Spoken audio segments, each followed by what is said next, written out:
Ang kwentong ito ay hango sa totoong buhay. Karanasan ito ni Bino.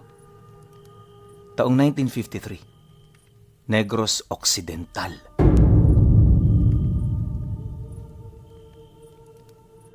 Dahil sa hirap ng kanilang naging buhay at dulot ng pagiging malayo niya sa kabayanan, umasa si Bino ng kanilang kabuhayan sa pag-uuling.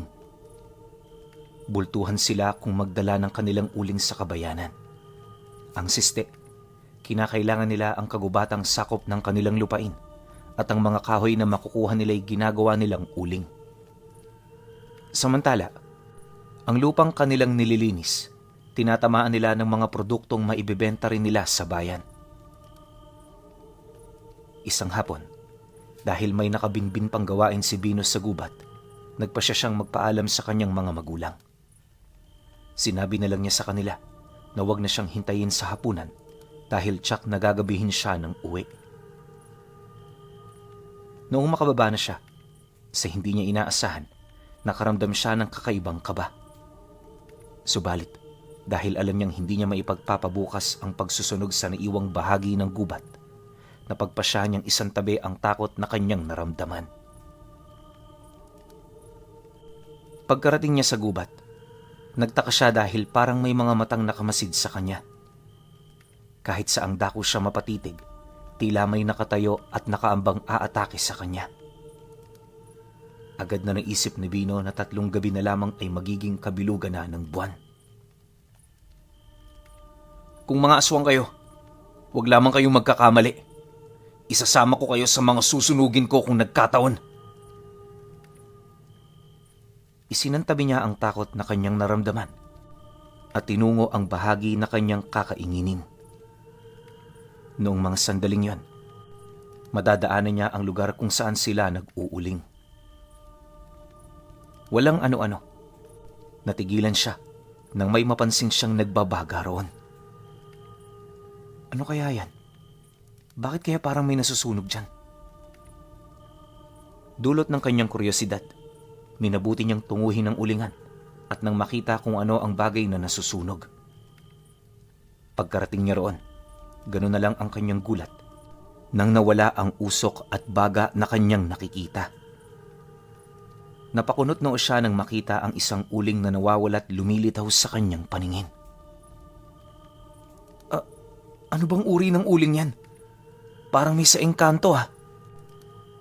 Nilapitan ni Bino ng husto ang uling at nang akmang dadamputin na sana niya ito, biglaan siyang nakarinig ng iba't ibang ingay sa paligid.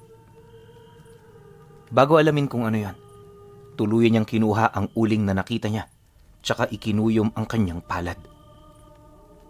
Dulot ng ingay na kanyang narinig, napalingon siya at gano'n na lang ang kanyang gulat nang makakita siya ng iba't ibang nilalang na naroroon. Animoy nakaantabay sila at naghihintay ng tamang pagkakataon para umatake sa kanya. Sa halip na makaramdam ng takot, humarap siya sa kanila at hinugot niya ang kanyang itak. Anong pakay ninyo sa akin? Walang sumagot na kahit isa sa kanila. Sa halip, napatitig lang sila ng mabalasi kay Bino, tsaka unti-unting umalis. Nagtaka pa si Bino kung bakit tila may kung anong kinakatakutan ang mga engkanto at agad silang nagsialisan. Nang wala na ang mga nilalang, noon lang siya kinabahan ng husto. Halos hindi siya makahakbang noon, dulot ng kanyang nararamdaman. Hindi kaya itong pakay ng mga nilalang na yon? Tiningnan niya ang uling na kanyang nakuha at nagkaroon siya ng kutob na ang naturang bagay ang pakay ng mga engkanto. Teka lang, isa kaya itong mutya? Kailangan kong ingatan to. Hindi ako papayag na makuha to ng kung sino man at gamitin nila sa kasamaan. Sa kadahilanang naroroon na siya sa gubat, nagpasya na lang siyang ipagpatuloy ang tunay niyang pakay doon. At para mas madali siyang makapagkaingin, mas inuna niyang sunugin ang kawayanan at ang bahaging may mga patay na puno. Habang pinagmamasdan niya ang lumalagablab na apoy, inisip niya na marahil ay nagalit ang mga engkanto sa kanilang ginawa Huwag lamang silang gagawa ng hindi maganda sa aking mga mahal sa buhay. Dahil kung nagkataon, hahanapin ko sila kahit saan man sila magpunta. Dahil sa naging estratehiya niya, naging mabilis ang kanyang pagkakaingin. Noong natupok na ang kanyang kinakaingin, minabuti niyang siguruhin munang hindi nakakalat pa ang apoy. Bago pa man maghating gabi, nagpasya siyang umuwi na sa kanilang bahay. Nasa kalagitnaan na siya ng kanyang paglalakad nang makarinig siya ng kakaibang ingay.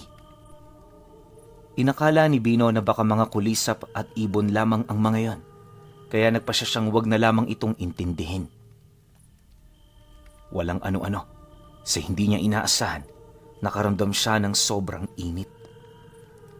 Pakiramdam niya'y naglalakad siya sa mga nagbabagang uling. Kinutuban na rin siya noon ng hindi maganda.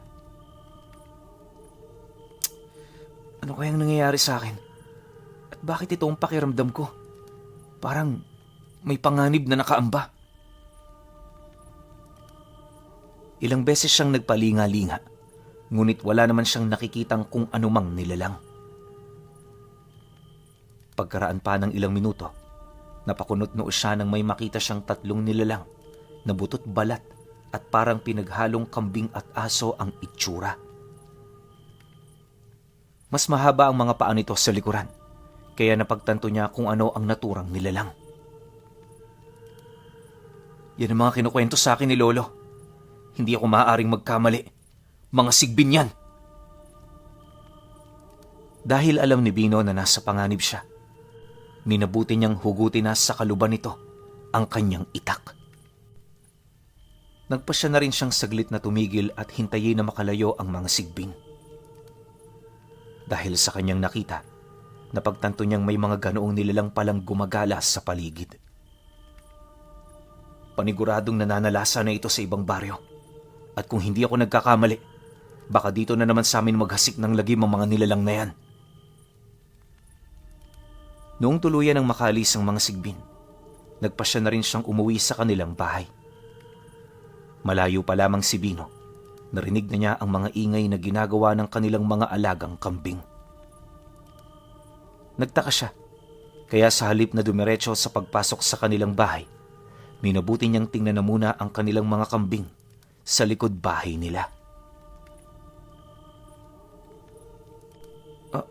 Anong nangyari sa mga kambing namin? Kani-kanina lang, narinig ko pa ang mga ingay nila. Paano lahat ng mga to ay wasak na ang tiyan at may mga kagat sa kanilang leeg? Napayukom ng kanyang kamao si Bino.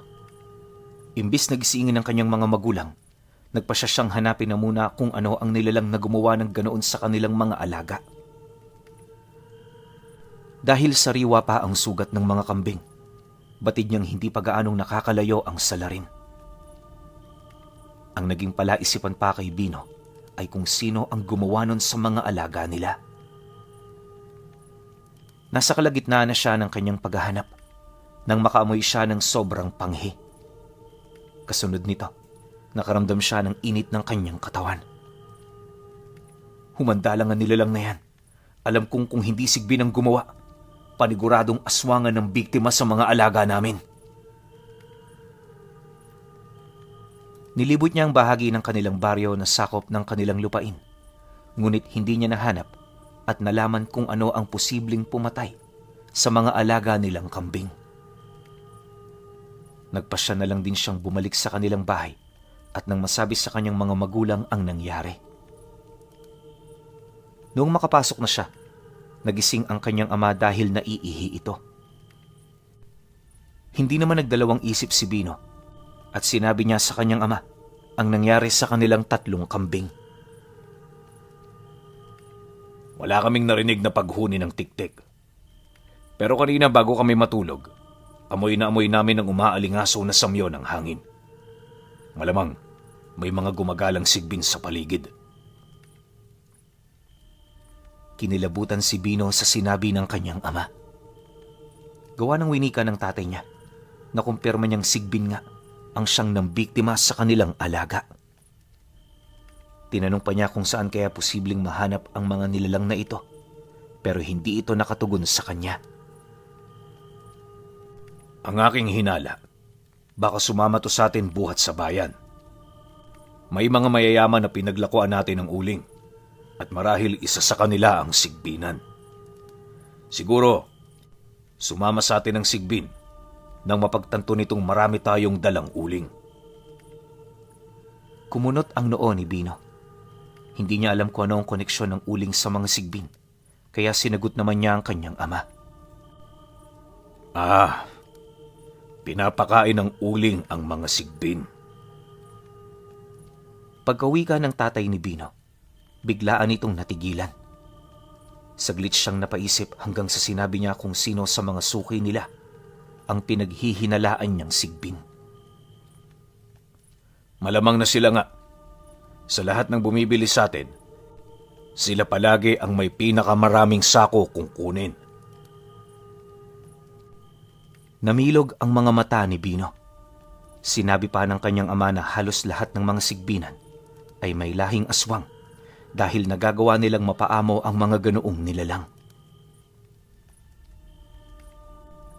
Kung gayon, kapag hindi ko mahanap ang mga sigbin na umatake sa ating mga alaga, baka sakaling mahanap kong mga nilalang na yon sa bahay ng pinakamayaman nating suki. Ipinangako ni Bino sa kanyang ama na pagbabayarin niya ang may-ari ng mga sigbin. Pinagsabihan pa siya ng kanyang ama na wag nang ituloy kung anuman ang kanyang binabalak dahil baka mapahamak lang siya.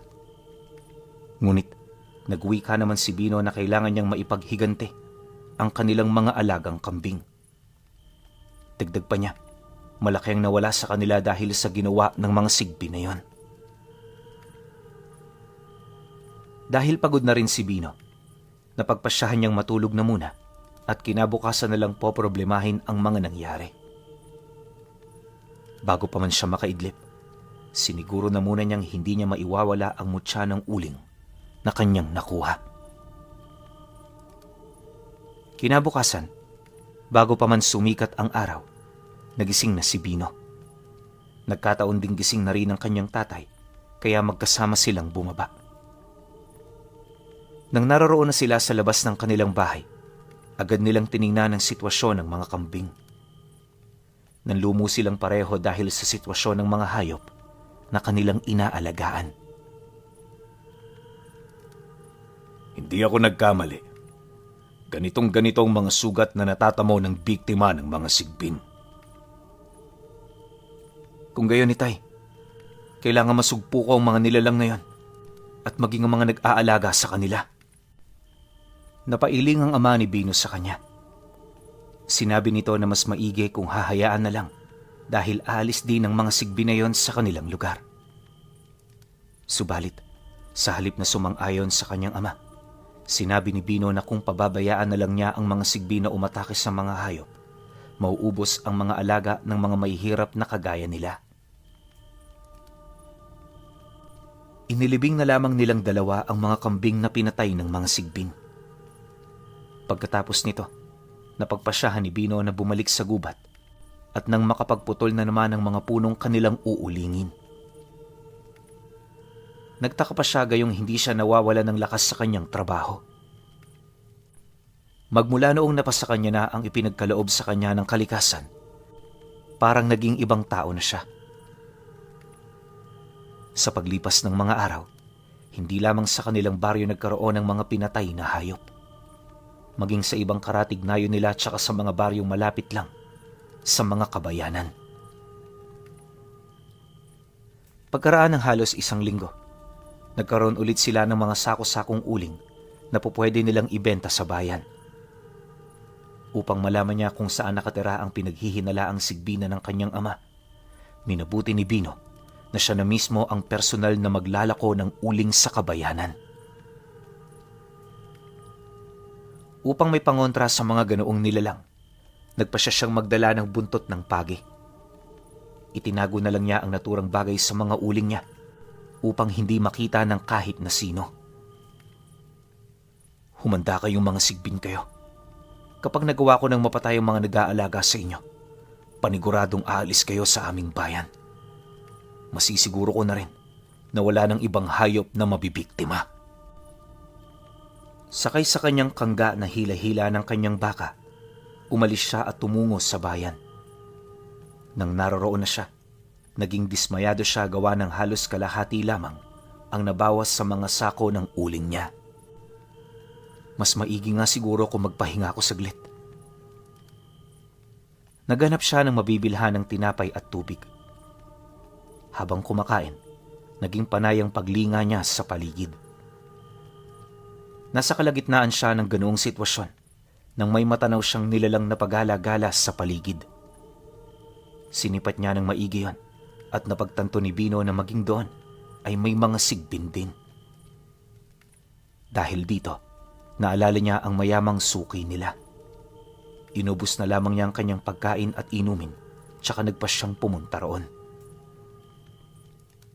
Saktong pagkababa niya mula sa likuran ng kanyang baka, noong makalanghap siya ng napakapanghing amoy.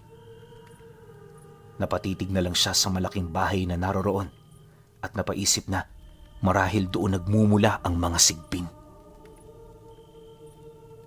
Tumawag siya ng mga tao roon at ilang sandali lang may lumabas na isang matandang lalaki. Alam ni Bino na yon ang tinutukoy ng kanyang ama, kaya walang pagdadalawang isip niya itong inalok ng inilalako niyang uling.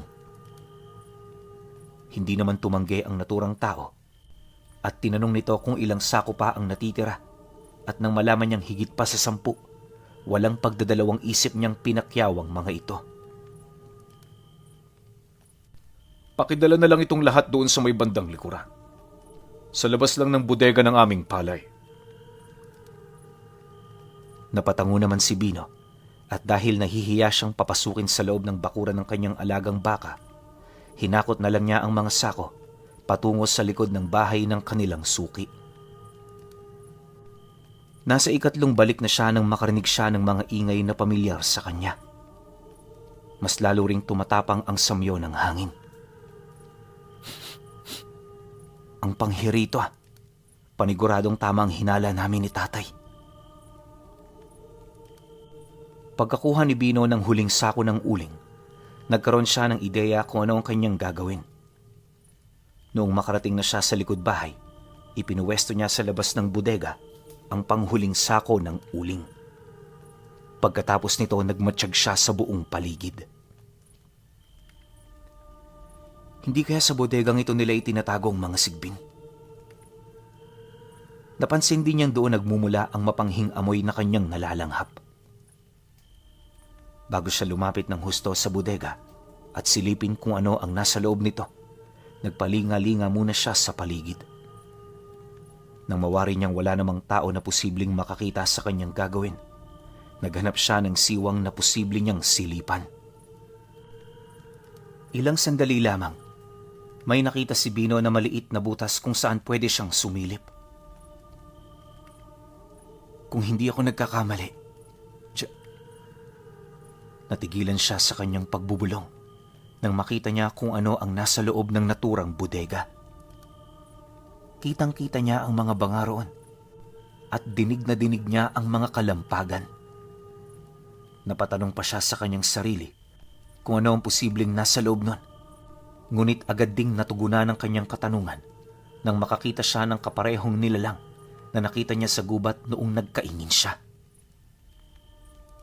Lumakas ang kabog ng dibdib ni Bino dahil naging tama ang kanilang hinala.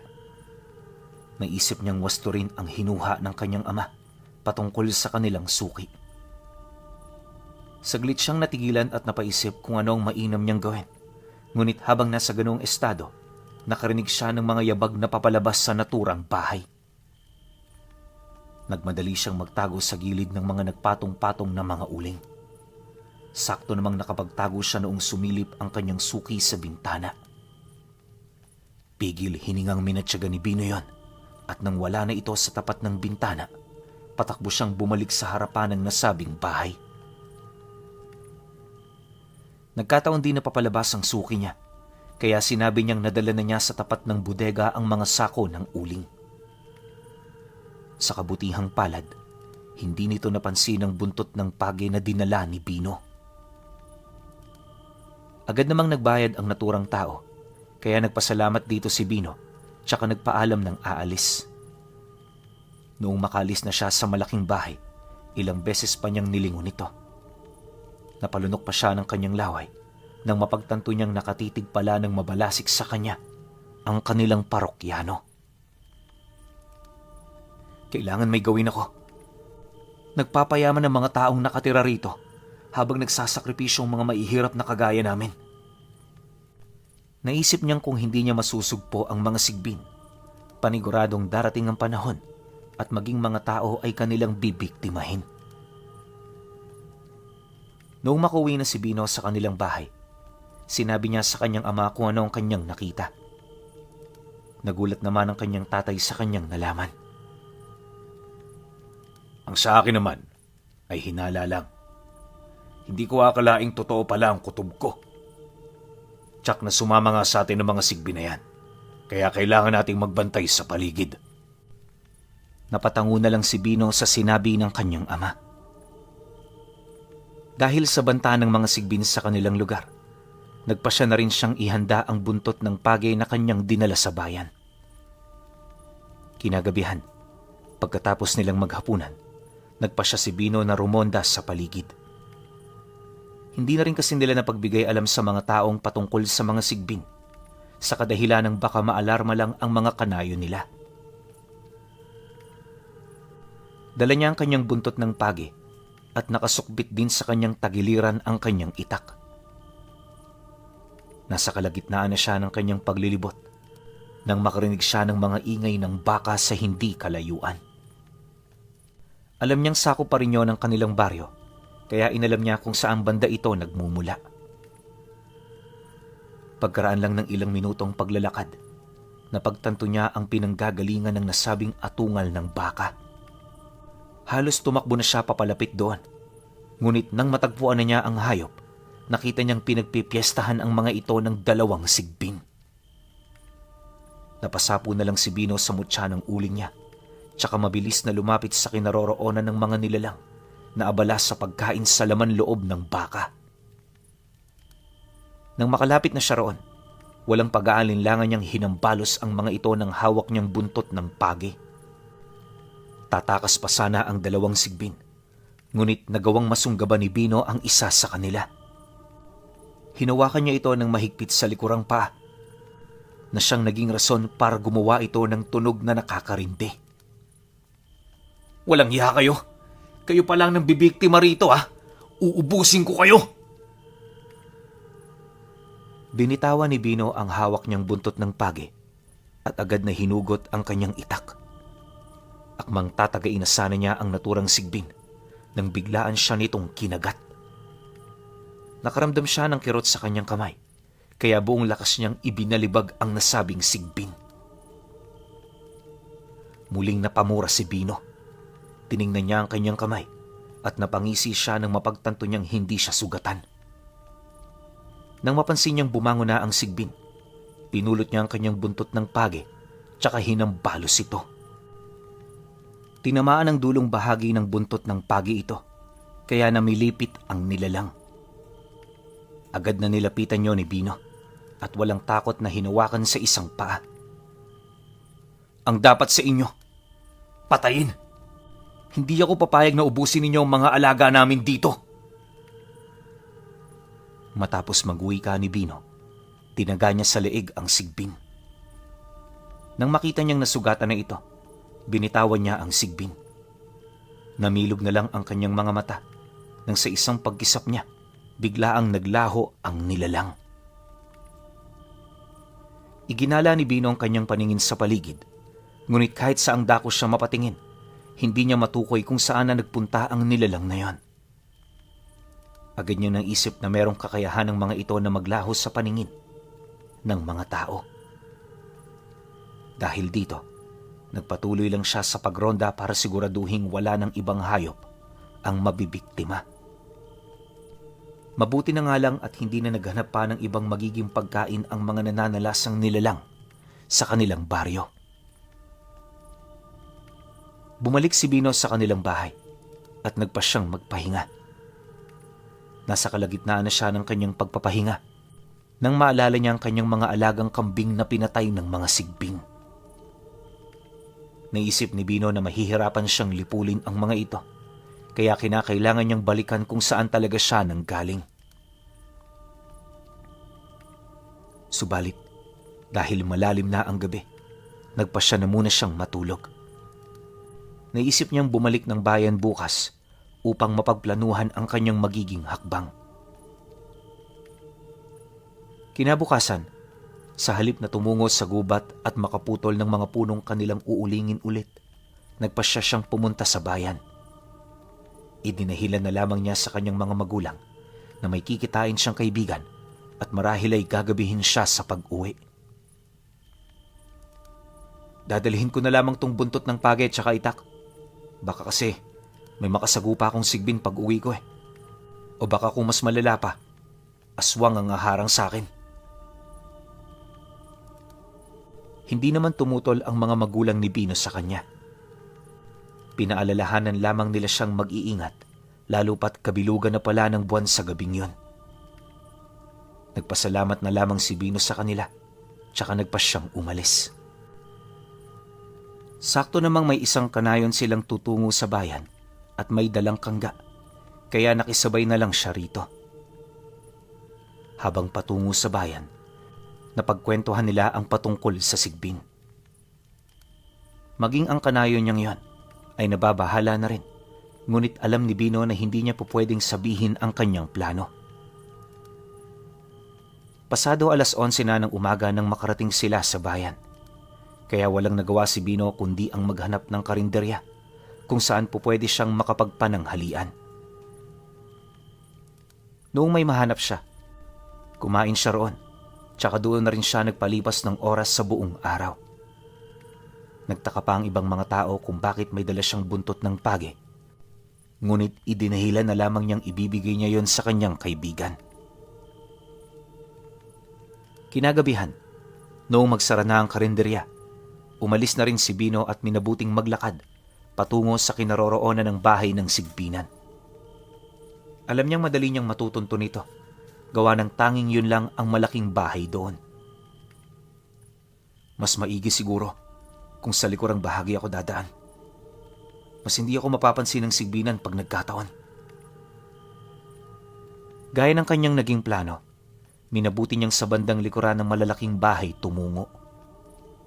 Noong naroroon na siya, napagtanto niyang tahimik ang buong bahay. Hindi nawawala ang init na nararamdaman ko. Ibig sabihin, naririto pa rin ang mga sigbin at maging ang amo nila. Sinubukang maghanap ni Bino ng madadaanan papasok hanggang sa may makita nga siyang pwedeng daanan. Umakyat siya roon at nang makapasok na siya sa bakuran ng kanilang suki, lumakas ang kabog ng kanyang puso. Agad siyang dumiretso sa bodega ng palay at nakita niyang nakasarado yon. Mas maigi siguro kung babasagin ko ang mga banga sa loob, nang sa gayoy walang magiging tirahan ng mga sigbin. Baka sa paraang yon, madali na lang silang magagapi. Alam niya sa kanyang sarili na kung may tao mang papasok doon, ay hindi nila kaagad siya makikita dahil sa taglay na pambulag ng kanyang mutya ng uling. Sinubukan niyang maghanap ng medyo marupok na bahagi. Noong makahanap na siya, maingat niyang tinuklap ang dingding na yon na gawa sa yero. Bago tuluyang pumasok sa bodega, nagpalinga-linga siya sa paligid.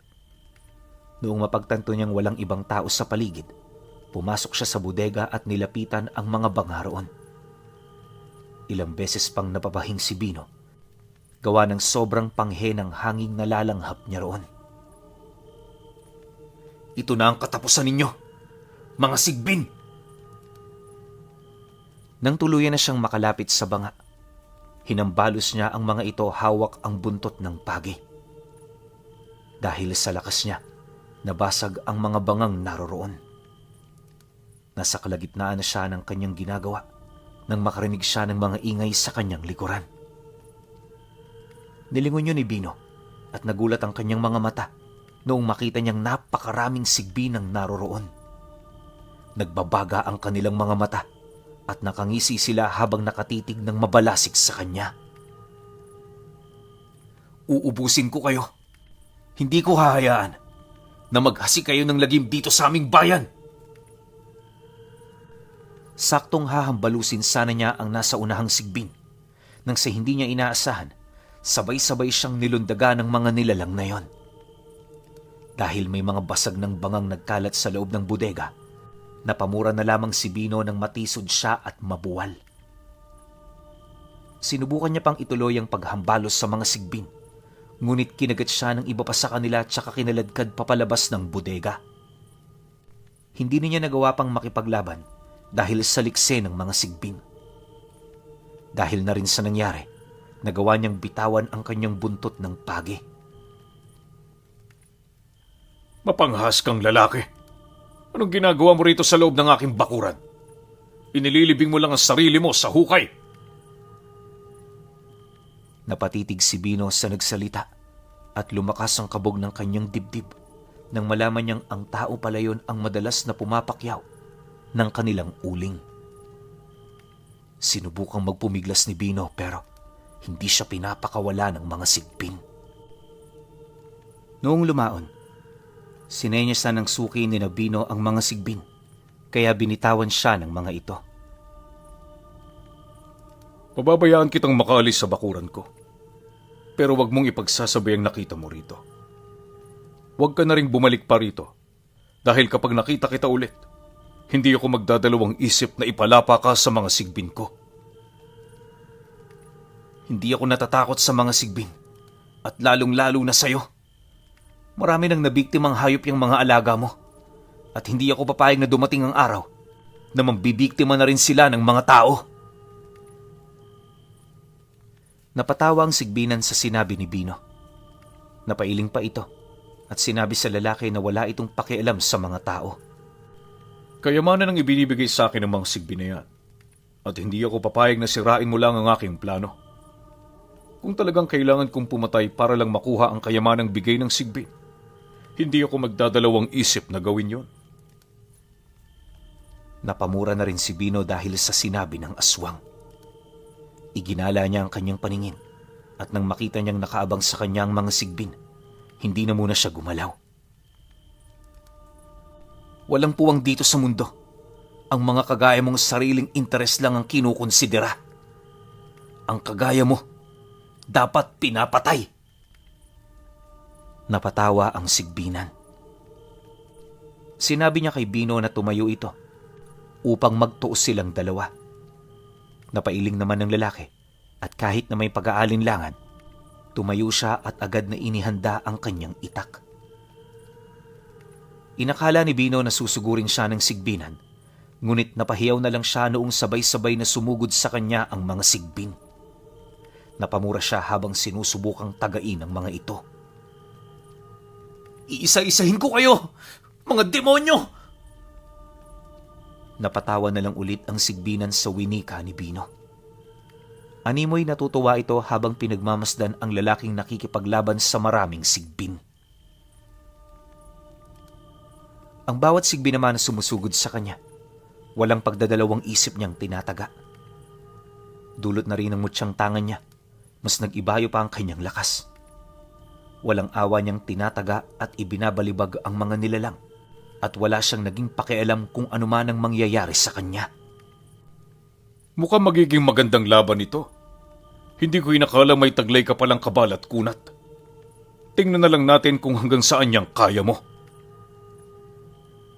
Pagkatapos mag-wika ng sigbinan, napatawa ito habang nakatingala sa kalangitan. Hindi na inaksaya ni Bino ang pagkakataon at nagmadali siyang sumugod dito. Noong makalapit na siya rito at nang akma na itong tatagain ng sigbinan, bigla itong napaatras. Sa isang pagkisap ng mga mata ni Bino, nagpalit ng anyo ang sigbinan. Mas lalo pang naging nakakatakot ang kanyang itsura. Ang kanyang mga mata ay mas lalo pang nagbaga. Nakausli na ang kanyang pangil at pumakat ang kanyang mga ugat sa kanyang buong katawan. Ang mga balahibo nito sa katawan ay tumayo at animoy naging mga tinik. Alam ni Bino na hindi isang normal na aswang at sigbina ng kanyang kaharap, kaya inihanda niya ang kanyang sarili. Nagkamali ka ng binangga. Hindi mo alam kung ano ang kaya kong gawin sa'yo at sa pamilya mo. Napaangil ang aswang habang nakatitig kay Bino. Ang gusto ko lang, lubayan mo ang aking mga kanayon. Mahirap lang kami, pero masaya at payapa kaming namumuhay. Kung gusto mong magpayaman palalo, umalis ka rito at dalhin mo yung mga perwisyong sigbin mo. Dahil sa sinabi ni Bino, nagsipulasan ng mga sigbin na natitira. Noong una, inakala niyang aalis na ang mga ito, ngunit napamura na lang siya noong sumugod sa kanyang mga ito. Hindi naman nabahala si Bino, gawa ng meron siyang taglay na kabal sa katawan. Sa bawat pagsugod sa kanya ng mga sigbin, walang pagdadalawang isip nitong sinusunggaba ng mga yon tsaka ipinapakita sa sigbinan kung papaano niya tinataga ang mga sigbin. May iilan pa sa mga yon ang nawawala sa kanyang paningin, ngunit dahil sa taglay niyang mutya ng uling, hindi nakakawala ang mga ito. Nagagawa niya pa ring makita ang mga ito at tinataga bago pa man makaatake sa kanya. Sa maigling panahon lang, tuluyang nalipol ni Bino ang mga sigbin na naroroon. Magsasaya na sana si Bino dahil sa kanyang nagawa, pero natigilan siya at napatras noong mabilis na sumugod sa kanya ang aswang. Dahil nakailag siya, hindi nagtagumpay ang nilalang sa pag-atake sa kanya. Nanggalaiti ito at muling sumugod kay Bino. Nakita naman ng lalaki at nabasa kung ano ang binabalak ng nasabing nilalang. Sa bawat pag-atake ng aswang, inilaga nito ni Bino. Ilang beses din niyang sinubukang tagain yon, ngunit malikse ang paggalaw ng naturang nilalang. Pasalamat ka at isa kang aswang. Kung normal na tao ka lang, paniguradong matatagtad kita ng taga. Napatawa ang aswang sa kanyang sinabi. Yan ang mali mo. Sumugod ka rito nang hindi mo alam kung sino ang kalaban mo. Agad namang tumugon sa kanya si Bino at sinabing hindi siya natatakot sa aswang at kaya niya itong labanan kahit pa ng mano-mano. Napaangil na lang ang nilalang at sa muling pagkakataon, palundag itong umatake kay Bino. Pagkakita naman niyang malapit nang bumagsak sa kanya ang aswang, sinalubong niya ito ng kanyang itak. Nagawa niyang tamaan ang aswang sa kaliwang braso, pero sa isang pag-isap ng mga mata ni Bino, naghilom ang sugat nito. Kung may kabal at kunat ka, ako naman ay may kakayahang paghilumi ng aking mga sugat. Patas na tayo, pero mas lamang ako sa'yo. Kaya kong magpalit ng anyo. Pagkatapos niyang magwika, mabilis na tumakbo ang aswang para sumugod kay Bino. Dahil dito napaatras ang lalaki. Pumunta siya sa madilim na bahagi at napangisi nang mawari niyang hindi siya nakikita ng sigbinan. Harapin mo ako kung gusto mo akong patayin! Pagkawika niya, agad siyang nagpalit ng kanyang pwesto. Pagkaharap naman ng aswang sa nauna niyang pwesto, nilapitan niya ito ng buong liksi at tinaga sa bandang likuran. Isang malakas na pagsigawang namutawi sa bunganga ng nilalang. Noon lang din napansin ni Bino na hindi naghihilom ang sugat ng aswang na nasa likod nito. Pagkalingon sa kanya ng aswang, agad siyang pumunta sa madilim na bahagi. Sinubukan siyang sugurin ng aswang upang sana'y sunggaban, subalit nakalis na roon si Bino at lumipat ito sa kabilang bahagi. Ano ka ba naman? Nandito ako, oh. Halika't dito tayo maglaban. Napaangil ang aswang at napalingon sa kinaroroonan ni Bino. Nakita naman ng lalaki na iritang-irita na sa kanyang nilalang, kaya napatakbo siya upang sugurin ito. Dahil alam niyang magiging baliwala ang pag-atake niya kung sa harapan niya susugatan ng aswang, agad niyang ipinihit ang kanyang katawan para magawa niyang tagain ang sigbinan sa bandang likuran nito. Sa ikalawang pagkakataon, napagtagumpayan ni Bino na mataga ang aswang sa likod. Naging rason ito para mapahiyaw siya ng malakas. Humarap siya sa lalaki at bago pa man maitaga ni Bino ang kanyang itak sa nilalang, sinakal na siya nito ng ubod ng higpit. Kaya kitang patayin kahit isang kamay lang ang gamit ko. Magagawa kong durugin ang lahat ng mga buto mo. Noong mga oras na yon, alam ni Bino na medyo tagilid na ang kanyang sitwasyon. Minabuti na lang niyang magdasal para sa kanyang kaligtasan at nang akmang ibabalibag na sana siya ng aswang, napahiyaw ito ng malakas. Nakaramdam naman ng sobrang init sa kanyang katawan si Bino at nag-ibayo na rin ang taglay niyang lakas. Ilang sandali pa, napasigaw ang aswang at nagmamadaling binitawan si Bino. Animoy napaso ito sa nagbabagang uling, kaya napatawa na lang ang lalaki sa naging reaksyon ng kanyang kalaban. Ngayon, masisiguro kung wala nang maghahasik ng takot dito sa kabayanan at maging sa mga liblib na baryo. Ito na yung hinihintay ko. Mapupuksa na rin kitang halimaw ka. Pagkatapos magwika ni Bino, humakbang siya ng pasugod sa aswang at walang pag-aalinlangang tinaga ang aswang sa bandang batok nito. Napaangil yun at sinubukan nitong salatin ang kanyang sugat. Noong mapagtanto niyang malalim ang hiwa sa kanyang balat, mas lalo pa itong nanggalaiti. Humanda ka sa akin! Pagkasigaw ng aswang, pagapang itong umatake kay Bino at noong ilang hakbang na lang ang layo nito sa lalaki, bigla nitong nagpalit ng anyo. Naging isa itong malaking kambing na may nagbabagang mga mata. Kapansin-pansin din kagaya ito ng sigbin kung gumalaw. Kahit sa anong hayop ka pa magpalit ng anyo, hindi ako matitinag sa'yo. Pagkalapit ng kambing kay Bino, sinubukan siya nitong suwagin. Sinunggaban naman ng lalaki ang dalawang sungay ng aswang, ngunit bago pa man niya maibalibag ang aswang, humugot na ng lakas ng nilalang at siya pa ang tumilapon. Napamura na lang si Bino at napahawak sa kanyang bewang. Noong hagilapin niya ang kanyang itak, napagtanto niyang wala yun sa tabi ng kanyang kinabagsakan. Walang yakang aswang ka! Napakahig na lang ang aswang na nasa anyong kambing at mabalasik na tinitigan si Bino. Sinikap ng lalaki ang makatayo at noong makatayo na siya, tumakbo rin ang kambing habang nakayuko at itinututok sa kanya ang dalawang sungay nito. Agad na isip ni Bino na punterehin na lang ang sugat ng aswang, kaya nang makalapit na ang kambing, ipinihit niya ang kanyang katawan para hindi siya masuwag nito. Napalingon pa sa kanya ang kambing at sinubukan siyang atakihin ulit. Pero nagawang salagi ni Bino ang sungay nito na mas malapit sa kanya. Bago pa man tuluyang magapi ng aswang ang lakas ni Bino, buong lakas na nitong hinawakan ng sugat ng aswang. Noong mapansin niyang nagkaroon ng reaksyon ng aswang, sinubukan niyang suntukin ang sugat nito.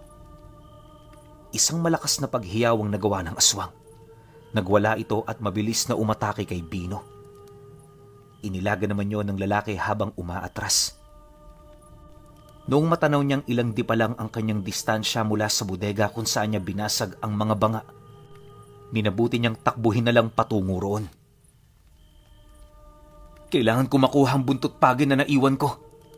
Hindi ko na mahagilap ang aking itak at kailangan ko pang labanan ng sigbinan o kung anumang uri ng nilalang siya. Noong nakarating siya sa bodega, agad niyang nakita ang kanyang buntot ng pagi. Napalingon pa siya sa aswang na umahabol sa kanya at nawari niyang malapit na ito. Dinampot niya ang kanyang buntot ng pagi, tsaka walang pagdadalawang isip na sinalubong ang aswang. Pagkalapit ng aswang na nag-aanyong kambing, hinambalos niya ito ng hawak niya na naging rason upang mapahiyaw yon ng malakas. Kung baliwala sa iyo ang itak, siguradong dito sa buntot ng pagi, tsak na wala kang ligtas. Pupunuin ko ng latay ang buong katawan mo. Ilang beses na nilatigo ni Bino ang aswang hanggang sa makita niyang hinihingal na ito. Alam ni Bino na nanghihina na ang aswang, kaya ginamit niya ang pagkakataong yan. Nilapitan niya ito at sinubukang sakaling gamit ang buntot ng pagi. Pilit namang nagpumiglas ang aswang. Ngunit dahil itinututok ni Bino ang dulong bahagi nito sa leeg ng nilalang, naging limitado na rin ang paggalaw nito. Isang maling galaw mo lang, tsak na mamamatay ka rito.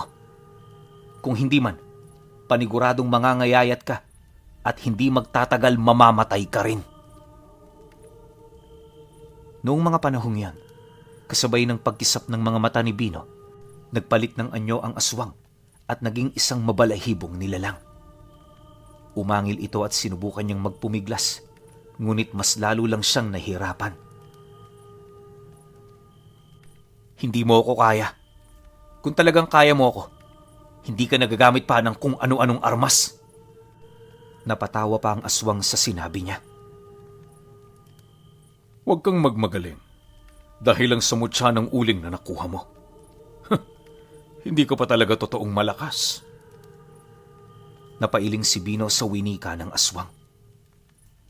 Alam kong hindi pa ako malakas, pero kaya kitang paslangin kung alam kong magiging perwisyo ka sa mga tao. Mas lalo pang hinigpitan ni Bino ang pagkakasakal sa aswang. Napansin na rin niyang unti-unti nang bumabaon sa balat ng nilalang ang buntot ng pagi. Kahit pa nagadaliri lang ang laki ng naturang buntot, hindi pa rin nakagalaw ang aswang at unti-unti itong nanghihina. Walang ano-ano. Sa hindi inaasahan ni Bino, bigla ang humugot ng kanyang lakas ang aswang. Humarap ito sa kanya at nagbuno silang dalawa. Tila walang naging pakialamang aswang kung may nakasakal sa kanyang buntot ng pagi. Sinikap niyang maibuwal sa lupa si Bino nang sa gayoy mabitawan niya ang ginamit nito para sakalin siya. Hindi ako papayag na basta-basta mo lang akong matatalo. Ito ang nararapat sa mga kagaya mo. Muling humugot ng lakas ang aswang. Kahit na sinasakal siya ni Bino, nagawa nitong buhatin ang lalaki tsaka buong lakas na ibinagsak sa lupa. Nabitawan ni Bino ang kanyang buntot ng pagi at nang malaman ng aswang na wala ng hawak na panlaban sa kanya si Bino, inibabawan niya ito at walang pagdadalawang isip na sinakal.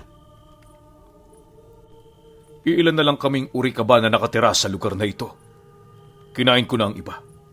At ikaw, isa ka lamang simpleng lalaki na nakakuha ng mutya ng uling. Anong panama mo sa kagaya kong gabunang sigbinan? Napatawa pa ang aswang at mas lalo pang hinigpitan ang kanyang pagkakasakal kay Bino.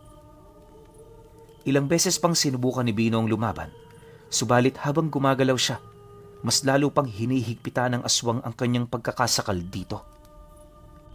Alam niyang madudurog ang buto niya sa leeg kung nagkataon, kaya kumalma na muna siya at pinakiramdaman ng aswang.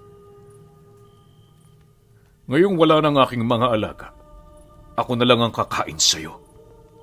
Mapapasakin din ang mutya ng uling at paniguradong magagamit ko yan.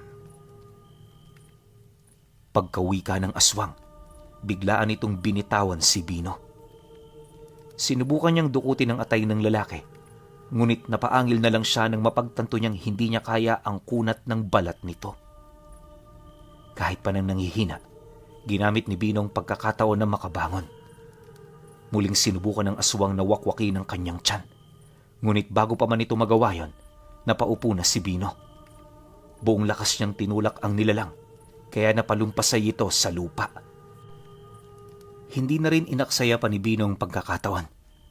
Bumangon siya at saka mabilis na tumungo sa madilim na bahagi. Pinagmasdan niya ang aswang at nang makita nitong nagpapalinga-linga ang nilalang, napangisi siya. Habang nasa ganoong estado, naramdaman ni Bino ang nag-iibayo niyang lakas. Pakiramdam din niya ay mas gumaan lalo ang kanyang katawan. Siguro, kahit wala akong armas, magagawa ko pa rin gapiin ang aswang na yan.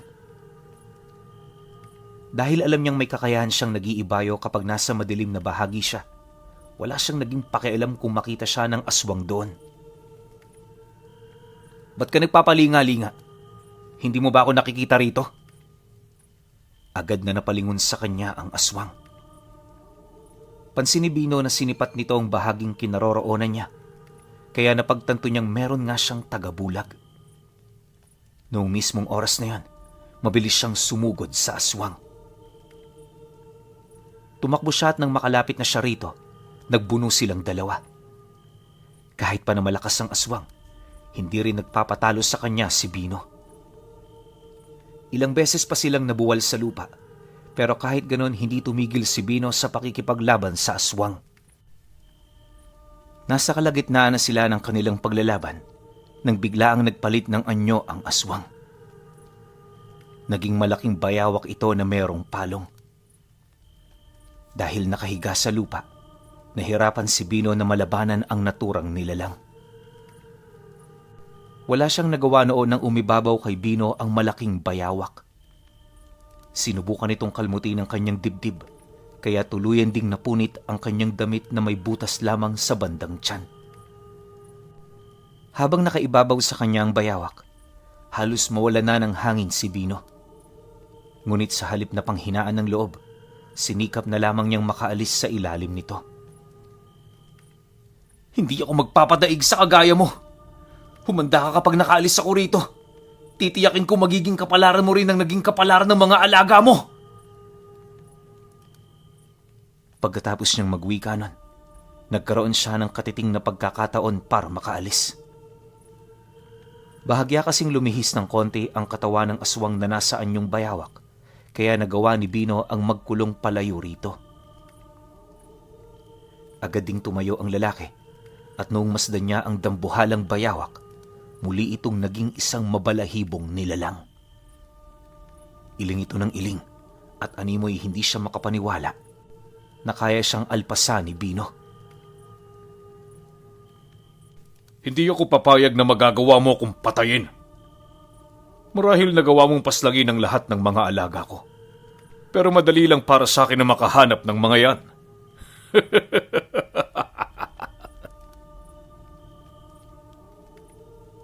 Hindi mo na magagawa yon. Dahil ngayon pa lang, sisiguraduhin kong hindi ka na mabubuhay.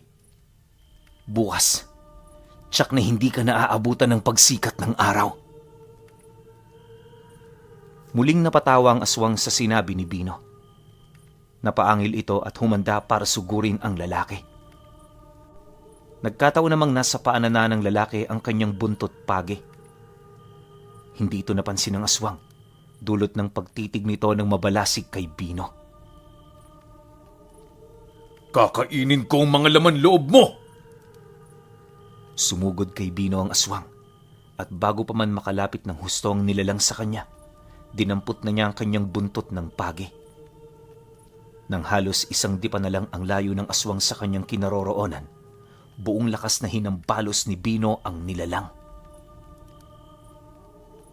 Dahil sa kanyang ginawa, napahiyaw ng malakas ang aswang at tumilapon ito ng halos 3 dipa mula sa kanyang kinatatayuan.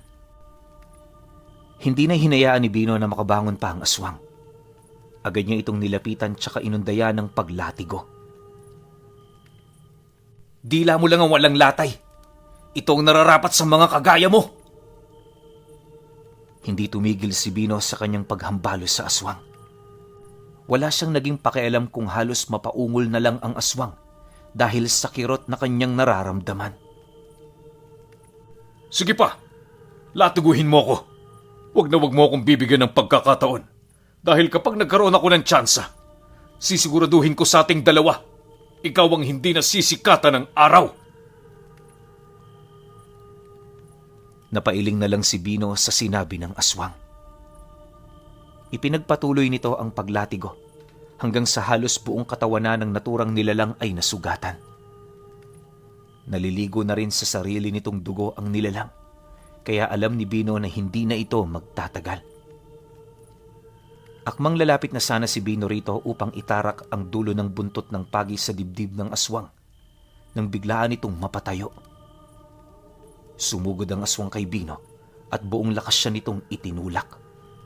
Saktong pagkatilapon niya, nabuwalang nilalang ng mapadapa sa lupa. Hindi na rin ito nakagalaw, kaya naisip ni Bino na marahil wala na itong buhay. Diyan ka na nagtatapos. Wala nang sigbin at sigbinan, kaya alam kong magiging payapa na ang aming nayon. tsaka maging ang bayang ito. Ilang minuto pa niyang pinagmasdan ng aswang, ngunit hindi na rin ito humihinga. Noong mga sandaling yon, nagpasya na siyang umalis doon at umuwi na lang sa kanilang nayon. Alam niyang mahihirapan siya dahil wala siyang dalang baka at kangga, kaya kinakailangan niyang bilisan ang kanyang paglalakad. Nasa kalagitnaan na siya ng kanyang paglalakad nang may isang matanda ang tumawag sa kanya. Inisip kagad ni Bino na baka may kailangan nito, kaya nilapitan niya ang nasabing tao. Ba't hindi mo siya tinuluyan? Alam mo bang kapag hindi mo dinukot ang atay nun, paniguradong mabubuhay pa siya? Sa atay sila nabubuhay, at yun din ang kanilang kamatayan. Ha? Bakit po ganun? Kinutuba ng hindi maganda si Bino dahil sa winika ng matanda. Dahil sila ay mga gabunang uri ng sigpinan. Kung ang simpleng sigbinan, kailangan pa ng kung anong ritual para lang makahuli ng sigbin. Ang mga kagaya nila ay hindi na.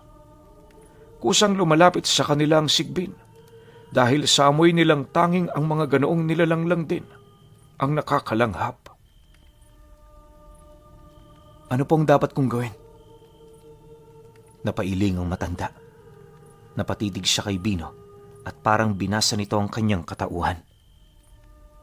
Ilang sandali pa, sinabi no na may tangang mutya ng uling si Bino pero hindi pa gaanong malakas.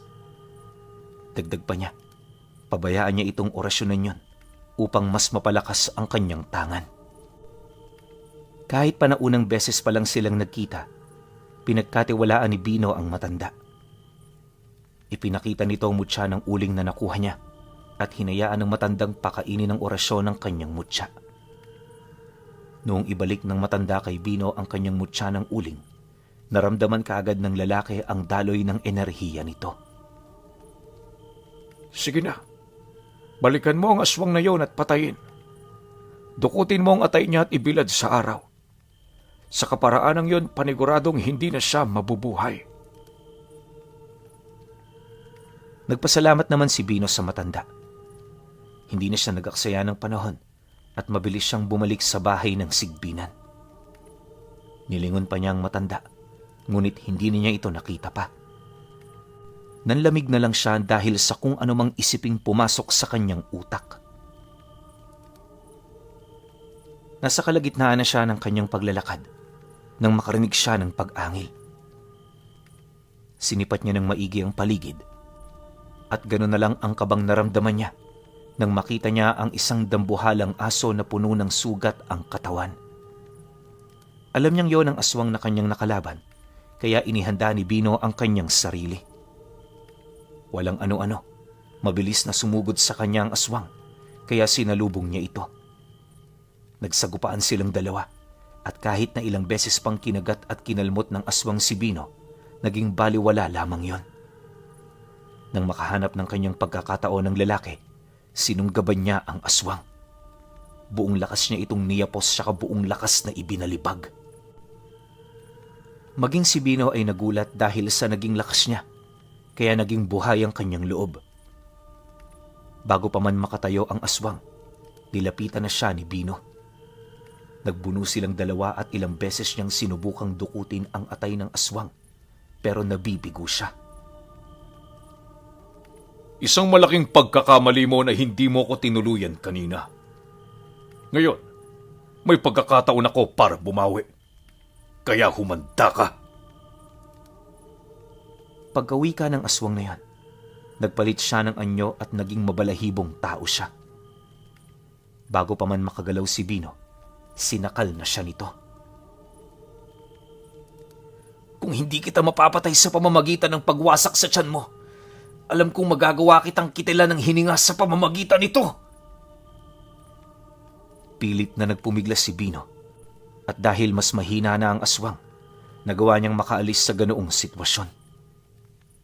Saktong pagkaalis niya, buong lakas niyang sinuntok ang aswang at dahil sa ibayong lakas ni Bino, tumilapon ito sa hindi kalayuan. Nang makita niyang papatayo na ang aswang, Patakbo niyang nilapitan ito at saka muling sinuntok.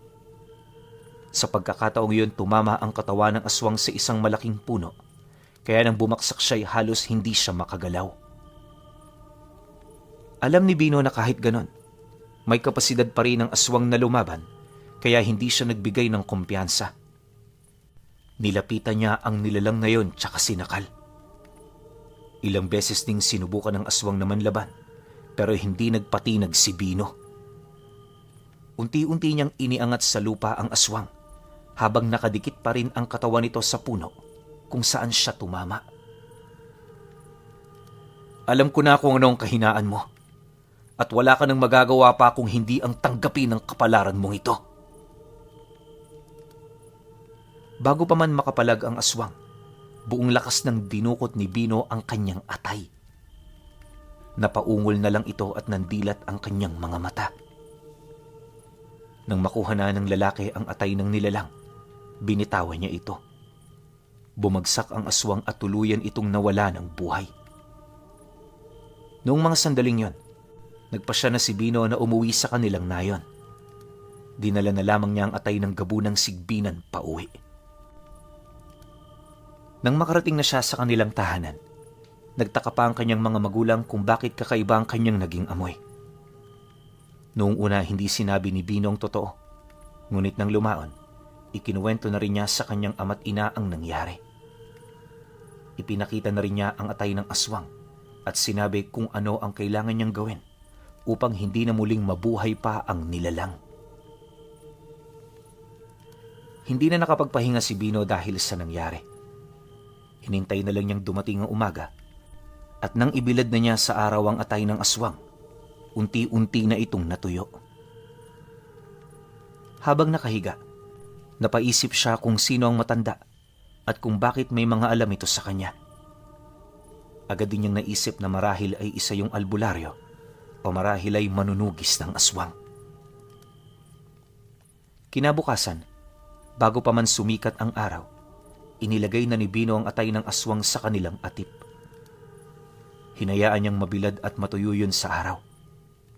Kalaunan, napag-alaman din niya sa mga matatanda sa kanilang lugar na ang pinatuyong atay ng aswang ay maaari rin palang maging proteksyon laban sa mga masasamang elemento.